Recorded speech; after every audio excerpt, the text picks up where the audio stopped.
Hey, my name's Ian Begley. You're watching the NBA Exchange with Dexter Henry.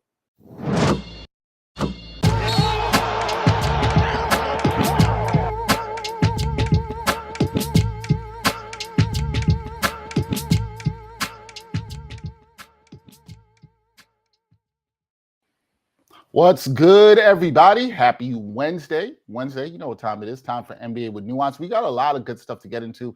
Last week, we talked all about the trade deadline. That was kind of exhausting. James Harden, Kevin Durant. We're still going to talk about that a little bit today.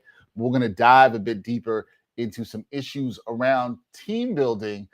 In particular, we've talked a lot about this, myself and Jarod, on the show. But we're going to go a little bit deeper into that team building and player empowerment, right? A lot of talk about player empowerment in this era of basketball. Is it working? Has it gone too far? These are all questions I think we need to ask. Now, when we talk about stuff like this, come on, y'all know what time it is. We're not here for the hot takes. We're not doing hot takes. I mean, unless my man Jarod Hector, who will be joining us, has changed at this moment and has decided to do some hot takes. I hope not. Jarod, what's up, man? On Wednesday, February 16th, yes. Ain't nobody giving no hot takes. Listen, we here for nuance, people, discussion, a little more perspective on things. No, listen, y'all know where to find all that hot take BS. You know what channels and what people like to spout that. I will say, and we may not get into this today, yes, the general sports watching public is not the forum to be discussing mental health, in particular Ben Simmons' mental health. But that may be a different conversation for a different day. But yeah, just put that out there. Well, no, it's funny. I'm actually, you know what? I'm actually glad you brought that up, and it wasn't on our scheduled topics to talk about, but I have been very uncomfortable talking about Ben Simmons' health, about what I know or I don't know. We've seen a lot of people do that, Jarod, and I think it's been particularly uncomfortable. There was, I guess he's a reporter. Some reporter tweeted out the other day video of Ben Simmons when he was at Nets practice. He dapped up Kevin Durant and is like, oh, well, he said he had mental health issues. He looks fine here for me. And I'm like, yo, there's plenty of people smiling with a lot of stuff going on with them personally with their mental health. That video is not an indicator that Ben Simmons is okay. It's also not an indicator that he's not okay. I don't know any of this. So I've just seen a lot of wild assumptions, and I don't know how you feel about that in the space of the NBA, which I'm more than glad to talk about it here. But I do think with Ben Simmons, and to be clear, the reason we're saying this is he spoke to the media for the first time yesterday as a member of the Brooklyn Nets. And I know you watched and were in that press conference. I was not.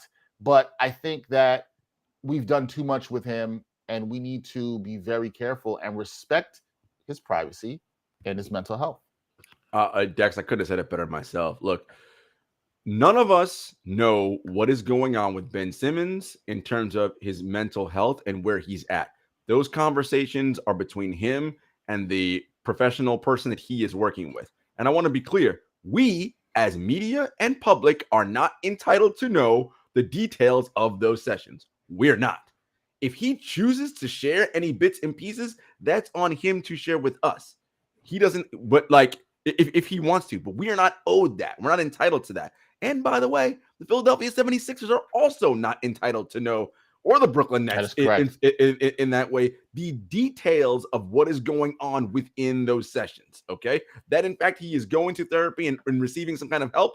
That is the limit to which they know. Now, if it turns into a situation where he has to be on medication or whatever, and different things like that, that's a whole different can of worms. But we don't know where we're at, and we're not going down that path. And Dexter, for me, the part that I find disingenuous and really just people who like to go on Twitter or social media and point to videos and show him dapping up teammates and laughing on the bench and say, "Oh, I thought he had mental health." Like again. Please point me out, people, to your extensive training and degrees in psychiatry and expertise that you are able to diagnose someone's mental health state via television or social media that tells you they are, quote unquote, okay. And what people are doing is using correlation as causality. And those two are not the same thing. Okay. Just because he said he's having mental health issues and then he gets traded and then is smiling, that doesn't mean that his whatever issues he has or doesn't have are now totally fine. Everything's cool. He has no issues. Like, that's not how this works. And to just use that line of thinking shows general sports fans, right? Lack of intelligence, right? And it ties into a problem with sports in general, which is mania, right? And this manic, unhinged support of teams and sports that take away the humanity of the actual participants within the sport. Now, was the timing of the announcement of mental health, was that a little murky? Did it seem, all of those things seem strange and weird, and they don't seem to be a straight through line to them. But again, just because they're correlated doesn't mean that one is the cause of the other, and that was just a use to get himself out of that's. You can't make that leap of logic. That's not how life works. Yeah, no, you're right. I think one thing that you hit there too is the fact of, and this will tie into where we were going to start with this, but I think it's the fact of us not, I won't say us, I don't mean you and I, but I think it is sports fans in general not looking at these players as human beings. That's sort of been lost a lot in this. And we also don't look at sports and these athletes in there as they're going to work. You might think that because they make so much more money than you or the average person, which is fine, it is still work. We always say it when it's on the management side. Oh, sports is a business. We say this. We also hear, but when it comes to the players, people don't want to say that too. Well, you know what? There are people who go to work every day that have mental health issues, right? And people who sometimes don't feel like being in a certain situation or culture at work and have been through that. I'm somebody who can attest to that. I can say I've dealt with that in my career. So not necessarily having mental health issues, but not feeling like I'm in a positive work environment, right? And so that is fine. It does not make Ben Simmons wrong for this. He's a human being in a work situation, dealing with something, trying to figure it out. I don't know to what extent, like Jarod said, I have no idea. And I think it's absolutely disingenuous for anybody in the media to speculate and act like they know. We don't know. Did Ben Simmons, Jarod, give us any more clarity as to what his situation was yesterday at his press conference? No. But here's the thing, as you said, he doesn't owe us that. He doesn't owe us that at all. That is between him and his mental health professional, if he is still seeing one or seeing one, whatever, that's between him. Okay? This is fine. I think what we can do from this, and especially I think it's important for us as two black men talking about this, and we're talking about another black man, is all right, if there's something going on with mental health, we need to normalize the therapy. We need to normalize the fact that he should be getting help for this, and hope that that brother, Ben Simmons, is getting the best help that he possibly can so that he can move forward and be happy and productive, not just in his career, but in his life. Yeah. And I think that's what we need. That's what we need to be talking about. Dex, it's just, again, to your point, the disingenuousness and just the lack of intelligence around this. Mental health is not some straight line with fixed points along the way. That's not what this is. It is a spectrum with infinite points literally all over the place. There are things that mental health professionals are highly versed in, that have been studied for a long time, that they're that they understand root causes and different things. And there are areas that they're just scratching the surface of, and everything in between. So again, Twitter idiot who's watching some video is out here, oh, look at him smiling, I guess he's fine. Like, again, that is a appalling lack of intelligence. And really, I guess I shouldn't be that surprised, right? Given the state of matters in this country, right? That shouldn't be too surprising. No, it shouldn't. And what we've seen from sports fans in general, and just not caring about the people. I mean, with this stuff, you just guys keep telling on yourself. You just want people to shut up and play, shut up and dribble. You don't care about any of the other stuff. And it's like, look, I hope Ben Simmons wasn't being false about any mental health issues, because that would be disrespectful. I want to be clear about that to people who have mental health issues. But I don't have anything that I could point at and say that he is doing that because he smiled in the video. Like, this is where we are, Jarod. We are judging things. We are judging things from people's reactions on practice videos, sitting on the bench. Like this is what people are doing. And it's like, no. And I'm really actually happy you brought up this topic, because if we are going to talk about player empowerment, which we are going to today, and we are, then let's all the way care about the players. Let's not halfway care about them when we think it's convenient for them, or we're trying to decipher things. Like, no, let's if we know something to be fact, let's call that what it is. If we don't know, y'all could just shut up. Thank you. it's okay not to comment on it, folks. It's really okay to say nothing. The other piece that I think is a difficult part for fans to understand or wrap their head around, again, and fans do this all the time, they make poor comparisons and analogies that are not apples to apples. Well, if I was struggling with mental health, I couldn't just, well, my man, you work in whatever industry you work in, making far less money than Ben Simmons. Now, whether or not you want to argue, should sports players make the money they make, that's a different discussion. But the fact of the matter is that is the industry they are in. It's a multi-billion-dollar industry. The most important people, the players, get paid the most money. Like, look, I'm sorry that you can't afford to sit out when you're having issues like he can, because he's already amassed multi-millions of dollars. Now you can say that's not fair. That's capitalism, friends.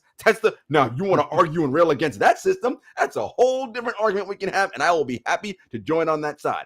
But that ain't how this works, okay? He has the privilege to do that based on his standing and stature in terms of the money he makes, etc. So he can do that, right? Yes, you, regular person, probably cannot. And there is some unfairness in that, but that is how capitalism works. And I know most of you are going to say, well, but you don't want to get rid of capitalism, actually. You like it the way it is. So you can't have it both ways, right? If you want to be in a system that prioritizes free markets okay, well, this is the other side of that, right? The people at the top have more opportunity and privilege and ways in which they can deal with this than regular folks. And that's just how it goes. I agree. I think that is absolutely well said. Now, keeping in line with Ben Simmons, who was traded to Brooklyn last week, he was obviously swapped for James Harden and other pieces going to Brooklyn, which was Seth Curry, Andre Drummond, and a couple of picks as well too. Now, there was an article that came out yesterday. Jake Fisher from Bleacher Report had a report about Kevin Durant's involvement and role in the Brooklyn Nets trade of James Harden. Now, look, we've talked about this a lot, Jarod. Look, we know that any of these deals where you have a superstar and a mega superstar like Kevin Durant on your team, we know that there was no way that KD was not consulted on this before this went down. We're not shocked about this at all. When you read Fisher's piece, was there anything you thought that was like stood out to you? Because I felt like a lot of this was like, kind of what I expected. Yeah, and shouts to Fisher and his reporting and sources, but nothing in there was that surprising to me. The Brooklyn Nets are a team that I'm close to, so I do have sourcing around that team as well. And I was hearing similar things. And yes, you do not move a player like James Harden without Kevin Durant giving the okay, right? He is the most important player in that franchise, and so he has to give his okay for any major decision, like a trade, like bringing back a part-time player like Kyrie Irving, anything of that nature. He has to give his sign off on it. Now, the degrees to which he can make a decision, I don't have the intel on that, but again, he has some role in that. So there's nothing particularly surprising on that. We know that the Kyrie situation was problematic for James Harden in that Kyrie's a part-time player. And he felt like, hey, man, I'm not really here for this. And the relationship between those two was not where it could be. And again, when you have players like Durant and Harden, who are known guys around the league who are not particularly confrontational in your face kind of guy, right? You look at someone like Jimmy Butler, right? Jimmy Butler, and we know about his situation when he was in Minnesota, right? He's like, oh, okay, I got to get out of here. But instead of doing anything through back channels and subtweeting or having a Cold War, I'm just going to go to practice and make this super uncomfortable. And all right, because Jimmy is fine living in that uncomfortableness, like face to face with people. He thrives off that, right? And we know people like that who are okay with being direct and confrontational and making situations uncomfortable. We know from past situations that is not how Kevin Durant and James Harden operate. They aren't those kind of guys, right? It's more of a back channel, not talking, sulky kind of thing. All right, well, this is the result of that, right? So instead you have it done this way, where we heard reports where they weren't speaking for a while, and it was like, Harden wanted to play one style and Durant wanted to do another, and, all the various things. And it's like, look, and we'll get into this when we talk about it. Guys, this is not NBA 2K, okay? And players, and Dexter, I love players. I give them all the utmost respect. Like, they're in basketball. I mean, Kevin Durant and James Harden, these are basketball savants. They are geniuses on the floor and understand the game in a way that you and I and everybody else who watches them could never hope to understand at any point. But playing the game is only one fraction of it. Right. Actually constructing a roster and putting the best people together to ensure that you have the best opportunity to compete at the highest level, that's a completely different thing. And it takes other skill sets into account, right? It is, and that's why it's very hard to be a coach and GM simultaneously, right? Because those two skill sets don't necessarily line up, right? It's hard. And it's just like when you think about players like Kyrie Irving or Aaron Rodgers or whoever that are anti-vax people, right? Who come out with a stance on vaccines because they do 6 hours of YouTube research. They propose to know more than someone who spent epidemiologists and scientists who literally dedicated their entire lives to this study. No, but I watched this YouTube video, so that means I know more than you. That would be like me and us media people questioning them on a basketball or football move, right? They'd say, well, what do you know about it? It's the same idea. And my point being is that you need to understand the intricacies involved in each type of job within just because you play ball doesn't mean you know how to construct a team that's best equipped to win at basketball, right? And we've seen it. Current players make terrible GMs. See LeBron James, see Kevin Durant.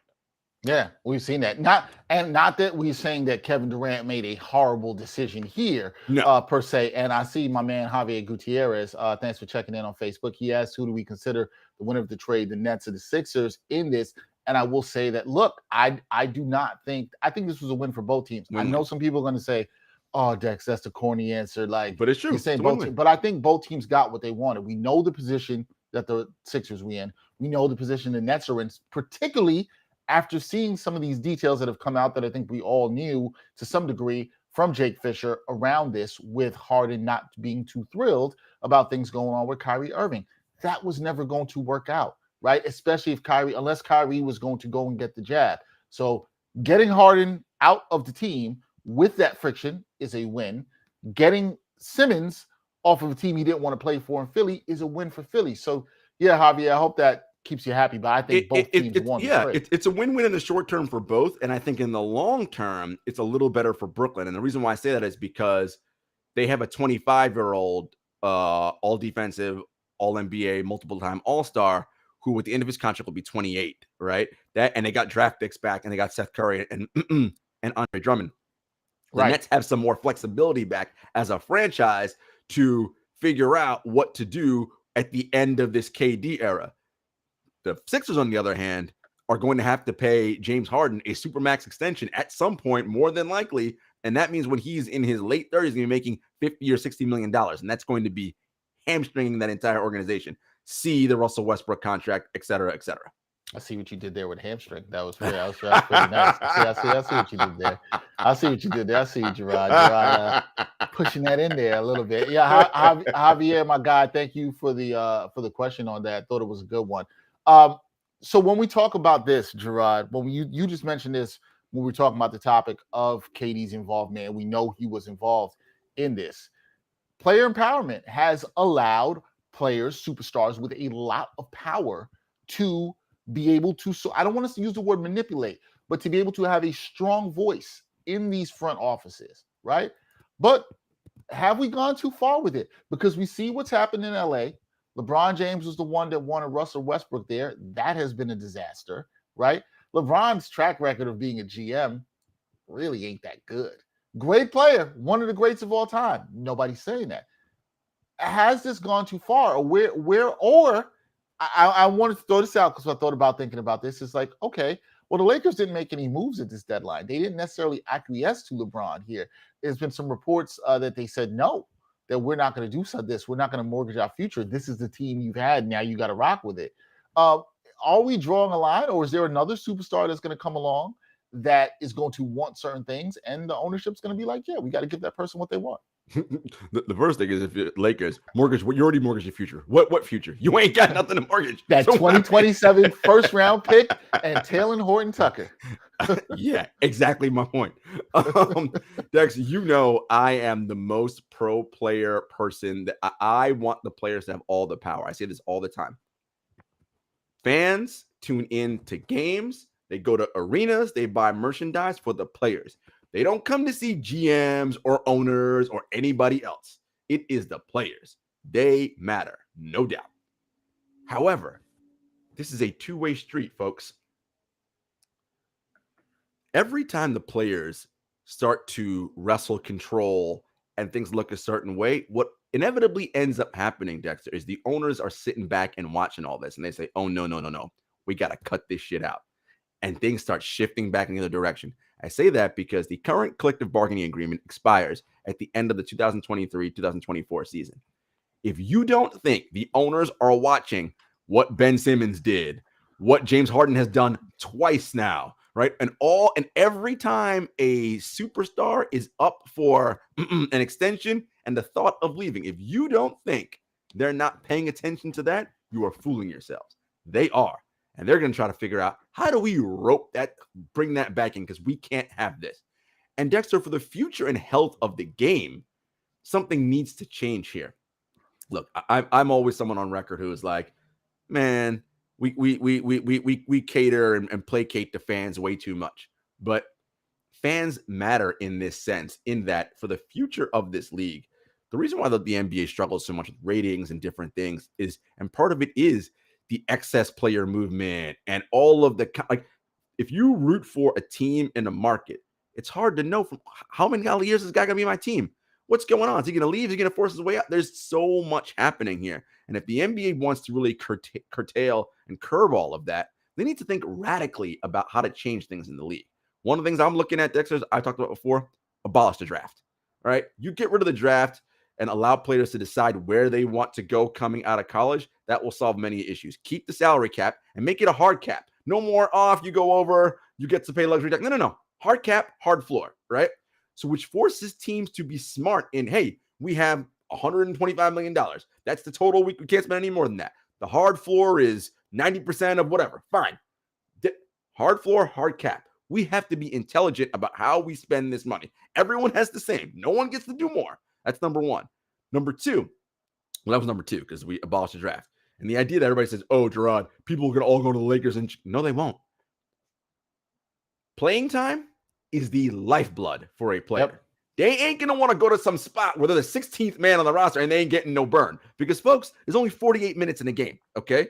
And stars are going to get there 35 minutes or whatever. Well, that only leaves 13 minutes left, right? So 10 stars can't go to one team because the math doesn't work, all right? And truth be told, despite what everyone thinks about guys just want to team up, and Adam Silver said this at the Sloan Conference 3 years ago, the league, far less guys want to team up than want to just compete and go after each other. And there's a lot of envy and jealousy among this league. Think about it, right? This is a hyper-competitive league. Guys don't want to share spotlight. Okay, so everybody ain't going to want to all join up together. That's so, don't fall into that narrative belief that, oh, everyone's going to want to play on the same team, whatever. The other thing I'd look at, too, is figuring out contract length. And I think about making every contract length, Dexter, a 2+1, right? And they're mandatory 2+1s. So it's, let's say, two years mandatory. In those 2 years, you cannot be traded. That's it. You have to play the 2 years. And in that third year, it's a dual opt-in. And by dual opt-in, I mean the team and the player have to agree that you're opting in on that. Not one side. Both have to agree. And in that third year, teams and owners, not only do they both have to agree to opt in, they both have to agree to trade. If you're going to trade me in that year, I have to agree to the trade, right? There's all different kinds of ways you can kind of manipulate and change the rules and make it so that you allow teams to have some control over how they build their roster, and players' agency is, don't worry, we ain't going to lock you in here for 7 years. If we're not doing our job to make it a place where you want to play, you got an out, right? Like, again, smart people can figure out the math and how it works. You can figure it out, but start thinking in those terms.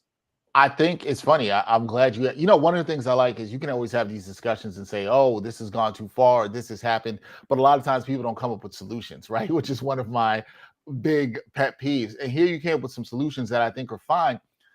You made 3 points. The first one being abolish the draft, but in the latter one you made in terms of the length of the contracts, which I think is really interesting, and the 2+1 with teams having to agree to, both sides having to agree to opt in. I've seen so much, and we talked about abolishing the draft last year when we first started the show. I've seen so many people be like, you can't do that. You can't abolish the draft. You can't do this. I wonder how people would feel about the 2+1s. I'm for that, along with the hard cap and hard floor. I'm for all this. I think all sports should adopt this. I think it would make sports better. I think you'd still have fun player movement. Yes. There still would be free agency, but what you would have is a lot more onus and pressure being on teams and players. So, teams to build, not the players, teams to build the right way, which we kind of let it off the hook, management off the hook a lot. I feel like we let management off the hook all the in time. Sports a lot of times. And it's like, okay, well, when something doesn't work out, Jarod, it's just like, okay, well, the team can reset and rebuild. And at what cost is that to fans? Or you can have teams who are in bigger markets where there really isn't an incentive to win because people will show up and fill the seats all the time. And there's really no pressure on them. This changes that. And so if we want to talk about player empowerment going too far, I think we also got to talk about, have we been giving the owners a slap on the wrist too far? And I think what you're trying to do is bring it back to the middle a little bit, which I think is a good idea. I just wonder how fans are. You said the word radical, and I don't know. Fans, I want the radical. Fans are like, no, forget changing these all-star game stuff and this fluff stuff and the in-season tournament and all this stuff. Let's go for the really making the game better. I'm with you on this. Adam Silver is nibbling around the edges, right? With the all right, we'll change the all-star format. Well, no, because Adam, that isn't the problem. Okay, the problem is fundamentally what's the NBA incentive structure and everything is just broken right now, right? Look, again, I told you I am for player empowerment and all that. But what James Harden's done in the last 13 months and taking away the mental health component of it, what Ben Simmons did in Philly, those things can't be allowed to happen. You can't sign guys to 4- and 5-year deals and in year one, I'm out. Get me out of here. Like, no, like that's not it, right? Like we can't have that because that ultimately is hurting the product, the game. What Adam and the owners care about is fans and money. And yeah, you mentioned, Dexter, traditional fans don't want to hear about abolishing the draft and all that. But listen, you have to evolve. Just like how human beings evolve. There was a time where we used to crawl around on all fours, live in caves and shit. We don't do that anymore. Okay. So just like we evolve, so too should the things that we enjoy and consume. They should also evolve. And if we want to, again, long-term have a good protect this league, I think that's just critical. And there are so many ways to look at how we can do that. And don't forget about, well, this is how we've always done it. Oh, it's great. But times have changed, right? One other reason, a thing that I've said, and I know you agree with this too, that will help. Cut the regular season. 82 games is too many games. Yep. You bring it down to 59, right? Or 58, excuse me. You play each team twice, home and away, home and away. Think about the excitement. You only play this team 2 times, right? Like fans are gonna be like, oh my God, we gotta get in this. We only beat them once. Don't give me crap about what about divisions. When was the last time anybody cared about a division winner? Who gives a shit about a division winner?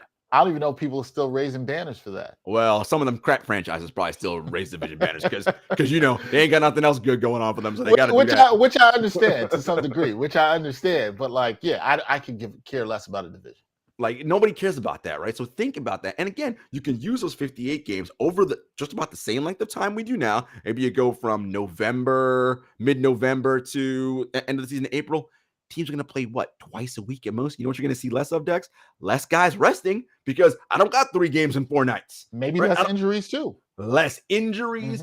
But Jarod, the money. Listen, this product is still so good. You can find ways to make up that money. Keep Adam Silver's in-season tournament, do some kind of Champions League type of thing. Cool, no problem. All right. We'll do that, right? Get a big-time sponsor for that. You don't think some companies don't want to sponsor that? Hell yeah, they will. Trust me. Or you do a rights deal where you say, okay, the in-season tournament, like a Champions League, that's only available on, I don't know, YouTube TV. You don't think YouTube TV is gonna pay for that? Right. Yeah, they will. Right? Like whatever. Again, some of the smartest people in the world work in these organizations. Figure it out. Right. You're right. Figure it out. And you want to talk about player empowerment and bringing things back.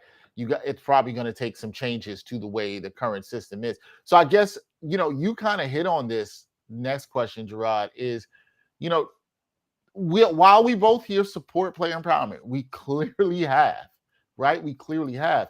Do you think that too much of it can affect the popularity of the league? Like, are people going to be turned off enough by what we saw from either James Harden, Ben Simmons, LeBron's GM decisions, which haven't been good? Some people might look at that and say, man, these teams can't even really compete. These guys don't make good decisions when they're playing GM, when they're trying to force their way out of certain places. Do you think people are looking at that and say, nah, you know what? I don't want to watch the NBA anymore? I think it has an impact for sure, Dexter. I talked about it at the top with how hard it is for a fan of a team to follow their team because of player movement and guys leaving. Think about this. What team is the best story in the NBA this season, or among the best stories? Well, why don't you just? Why don't you? I'm gonna put myself back on camera. Why don't we just smile? Because Jarod just wants to say the answer, which is his Grizzly Cubs. You can argue the Cavs, but I'm going to say the Grizzly Cubs. But case in point, Cavs work too. Yeah. Why are the Grizzlies so popular? Homegrown, right? Drafted Triple J, drafted Ja Morant, right? Drafted Desmond Bane, right? It's all young and it's fun, and it's the team on the come up. That's what we all love. Just like that Oklahoma City team back in the day, drafted in 3 consecutive years, Kevin Durant, Russell Westbrook, and James Harden, right? Why are the Warriors so popular? Steph, Dre, Claymont, drafted, homegrown, fans love that shit. Now, we can argue about and same with the Cavaliers with Darius Garland, etc., and Evan Mobley, all that. Mm-hmm. We can argue about whether fans should just, man, who cares about that stuff, whatever. But the reality is that stuff matters to fans, right? They feel a sense of kinship and connection when a guy gets drafted, he gets developed, and the team grows, and now we're on the ascend, right? That is what causes popularity and the casual to be like, oh, this is great. What a great story. Because ultimately, for the casual fan, stories still matter. And that's a great story, right? Also, when you look at the NBA, they are fighting for mind share in a world that has become increasingly competitive because there's a million options. Take away other sports, there's a million other entertainment watches. Right. You and I were talking about off air an awesome Netflix show that we love right now, right? That I'm like, man, if it's between watching another episode of that and a random NBA game tonight, I might pop that on instead, right? Like, there's so many other things to choose from.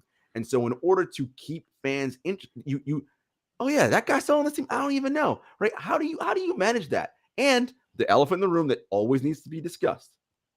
Whenever young Black men in particular decide what they are going to be doing, right? And in essence, telling old white men, owners and GMs, yeah, I'm not good with that. I'm doing this instead. There's always going to be a segment of fandom that doesn't like that, right? It doesn't sit well with them.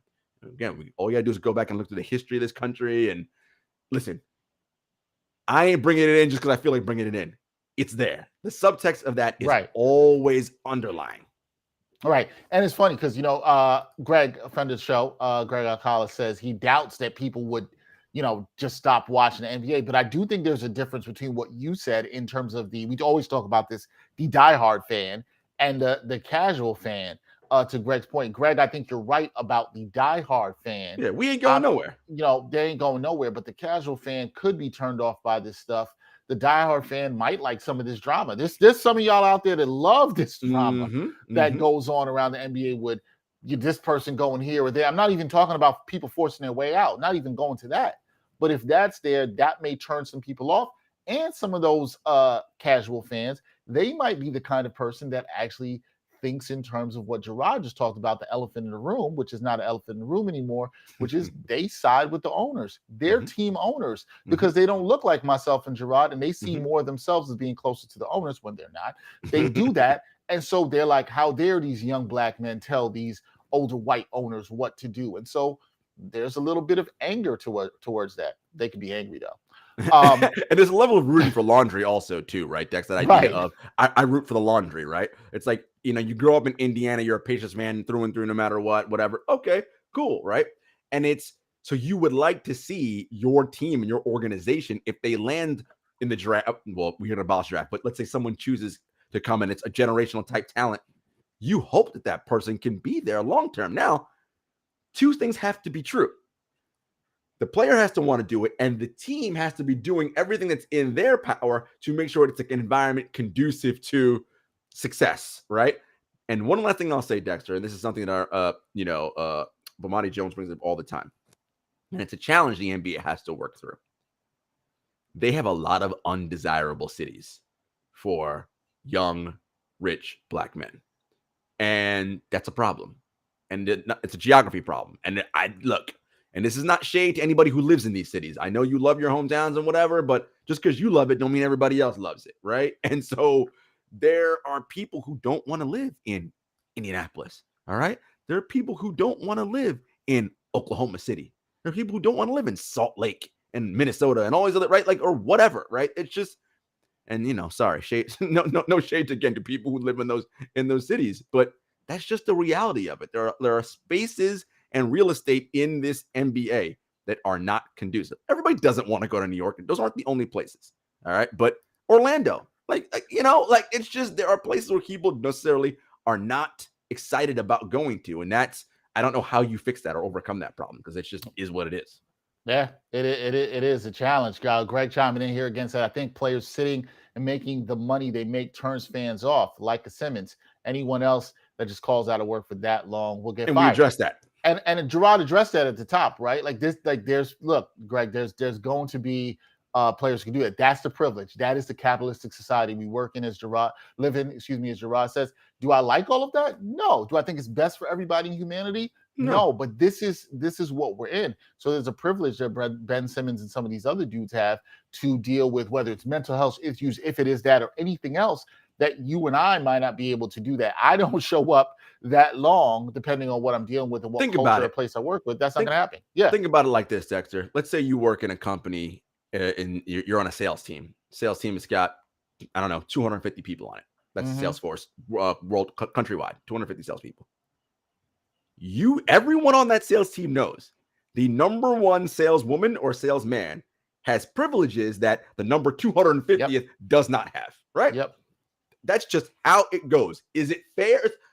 Look, that's what it is. You know that, right? They don't have to go to weekly meetings, right?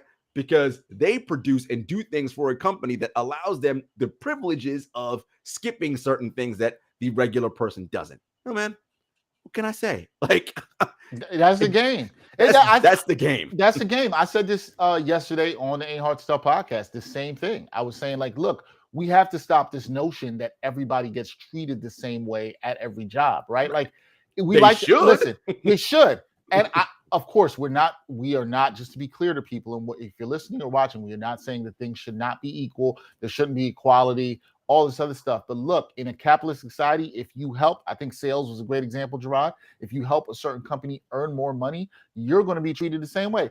It's the same reason Kyrie is getting a slap on the wrist and is getting treated differently.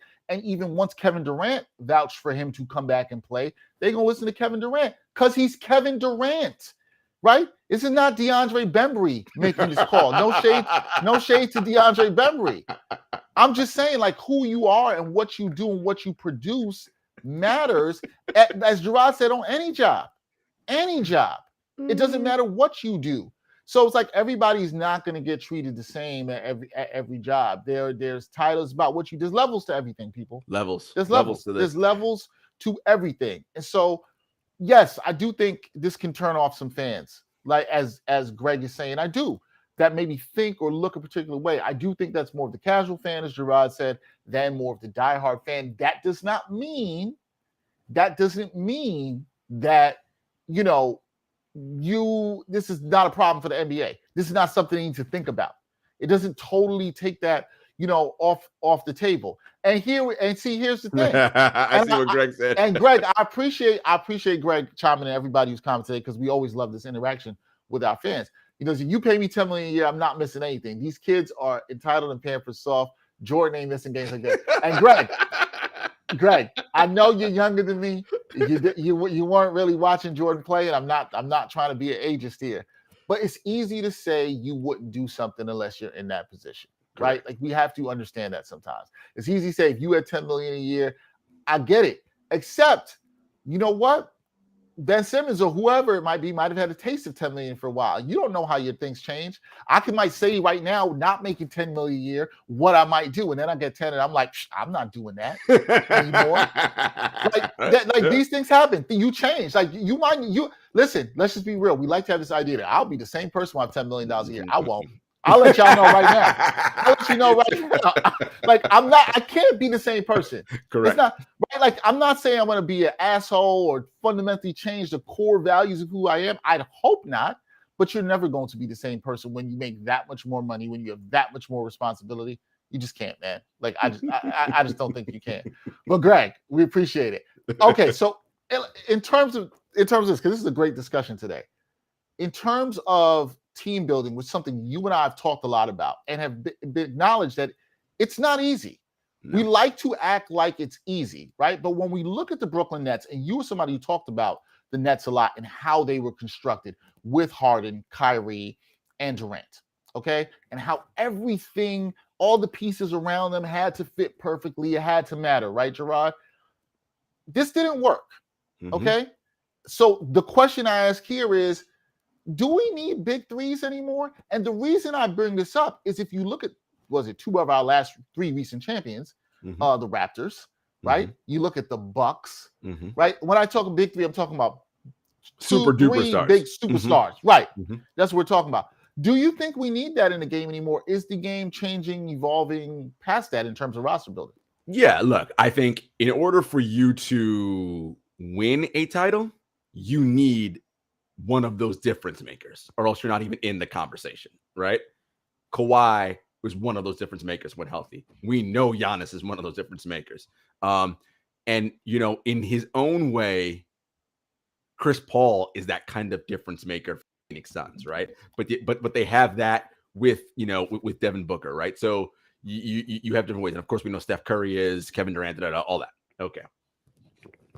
But what matters is the roster being complete, in that for our system and our style of play, do we have everything we need for that?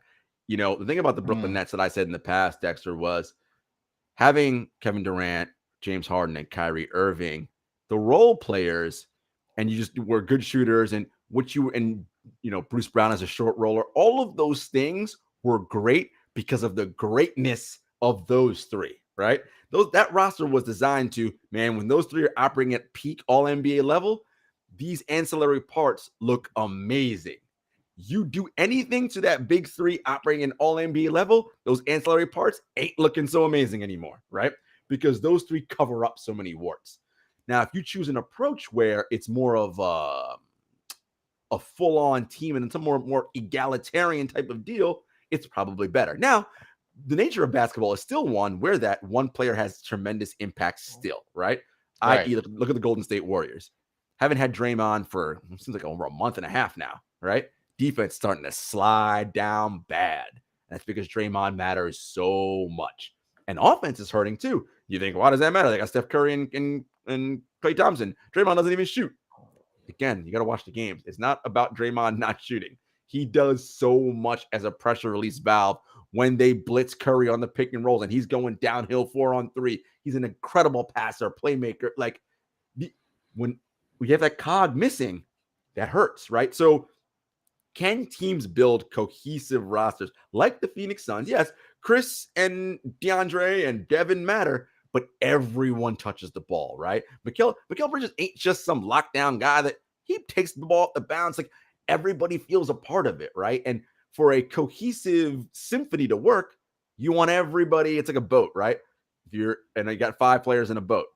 If you want to beat the other team of 5 players in the boat, all 5 pretty much be rowing their oars in sync, right? You know the team that's gonna be fucked up? The one that's got the one who's out of sync. He ain't rowing his oar. He rowing the other direction, right? You got problems, right? You're not. That's not going to help. So that's how teams kind of have to look at it. So yeah, you don't necessarily need a big 3 if your full roster and your full team has an identity that. I mean, look at the Miami Heat, for crying out loud. Oh God, Bam, Brian. I know. Shout out to boy Brian. But Bam and Jimmy missing a lot of time, right? Keep plugging on, right? Because the system works. And I think, again, you need stars. They matter. But How much do we need them? Do we need to make them the be all end all and everything? Maybe that's a question. I think the other question with that, though, Jarod, is when you're talking about NBA roster building, like how much of it is making sure, focusing more on personality and fit, even if you are going to get those big 3 stars, because sometimes personalities won't mesh. Maybe your KD, who's hitched his wagon to Kyrie, and he's doing the nonsense as he's doing. And it's like, well, that probably didn't fit or was conducive towards you guys building a championship team. I feel like GM should look more at that. No? Oh, without question. Look, everyone doesn't have to be best friends and hanging out. Like that doesn't, you don't need that necessarily to win. Okay. But you need an environment that is conducive for everyone to perform their best, and in that metaphorical boat, all be rowing their oars in the same direction. If the culture is not that, it's gonna be tough to win, man, because ego and other things are gonna get in the way and stop you from doing your best. You know why the Phoenix Suns are so good, why the Grizzlies are so good, why the Warriors are so good. You can see it, and the way you see it for these teams particularly is on the defensive end, because defense is about effort and being there for your teammate, right? You can see when someone doesn't give a shit about their teammate and when they're not, right? Like you see it in the breakdowns and the right. If you watch the game closely enough, you can see, what's going on with these two? Why aren't they on the same page here, right? And it's important that you look at personalities, right? What works? The famous example I always use, the Detroit Pistons, right? They had Adrian Dantley, right, on those teams, and they moved him to instead get Vinny Microwave Johnson, right? All of a sudden, we start winning titles, all that. Adrian Dantley will tell you, well, the reason why they did that is because Isaiah's boys with Vinny Johnson. That's why I got moved off. And it's like, maybe that was part of it, but maybe, Adrian, you saw yourself as something else that didn't fit into the overall ethos of what this team actually was. And because you weren't willing to sacrifice or subjugate or do whatever you had to do to fit into this, we found someone else who can approximate what you do, maybe to a lesser degree, but it's a better fit, right? It ended up working out well. It's about accepting roles and knowing, I'm not getting 18 ISO. That's not, man, you ain't doing that. That's not what we're doing for you. And you have to be okay with that, because your greater goal is, I only care about winning this chip, right? So I'm willing to do whatever. And we know in Brooklyn, a certain player is not all about that. Yep, we definitely know that for sure. We're talking about all this roster building, player empowerment. How much eye do you think fans should have on the 2023-2024 NBA season with a possible lockout coming? Like, do you think this is a real possibility in the owners, particularly owners? Because I think the players have seen the revenue generated through the CBA the last 10 years or so, we should say, TV contracts going up, but the owners saying like, yo, we got some things that we need to change. How real do you think that is? Look, I think it's very real, Dex. Like the owners don't love this, like the way that players can hold franchises hostage, and like they don't love it. Like there's going to be a certain amount of that that's going to exist again, because super duper star players are going to have that kind of gravity shifting effect. But look, man, like they're going to want to have some kind of protections against this, and there's a real chance, because new NBPA executive director's in there, and that's going to be her new mission, is how do we, approach and vote on this next deal? The money's all there, and that's great. Supermax deal's cool. The revenue's still going up. They'll probably haggle over the BRI split, right? Basketball related income. But ultimately, these owners are going to try to get some of that control back on. Now, we have to figure out what's going on with these deals and these contracts to, quote unquote, save ourselves or protect ourselves from ourselves. Yeah, man, that's going to be interesting to watch. It's a lot quicker than you might realize with that coming up. We'll be talking a lot about that on here. Good conversation around nuance. Next, we got to talk about some picks. Jarod, he's trying to help people win money. 7-footers, him and Jenna, they've been giving some picks every Tuesday. Y'all should check that out on the Props Network. They've been doing that. Jarod messed up the money for me a little bit last week. Let's hope. I don't know if I'm going to follow his advice this week. Yo, what about last night? Did you take that? I think I hit you last night. Celtics, right? Yo, yeah. I see how Jarod trying to come back in here and being sure. He's like, did you take that? So I was sitting last night. I'll tell the people. I watched this show. I watched Jarod and Jenna's show, and they do a great job of making these picks on Tuesday. I'm sitting there and I'm like, man, I'm not going to play anything tonight. I didn't love these games. But, I was like, I'm going to rock with my man Jarod, even though he failed me last week. I still decided to rock with him. It's all love. Celtics -2. Bang that. Yo, it was never in doubt. I was actually mad I didn't put a little bit more money down. It was never in doubt. I said, Jarod got me with that. And I will also have to give Jarod credit. He cautioned people on the show to not take, I believe it was the Suns. The Suns. The Suns, you said you didn't like, I forgot what the spread. I think it was 13.5. You were like, this too much. Now, I did it to myself. I did not do that bet, just to be clear. I took an alternative spread at 9.5. The Suns only won by 7. Yeah, Probably should have gone a little bit lower. But, Jarod was right. And listen, in the week before, if you stuck with my props on the last two, I was 2 for 2 on game 2. Listen, man, we in the money. We in the money out here. All right, so we're gonna be in the money. Real quick break from our partners at Prize Picks. When we come back, we got our picks. Are you looking for a better way to play player props or daily fantasy sports? Well, look no further than Prize Picks. Prize Picks is the leading over-under daily fantasy game. Why? Because it's so easy to use and win. You can make your picks in under 30 seconds and win up to 10 times your money in one day. Right now, we have a special offer for our viewers and listeners of the NBA Exchange. All you got to do is sign up now and use the promo code NBAEX. Prize Picks will match your first deposit up to $100. Yep, that's right. They'll match your first deposit up to $100. So, join the over 150,000 others who found a better way to play and download the Prize Picks app today.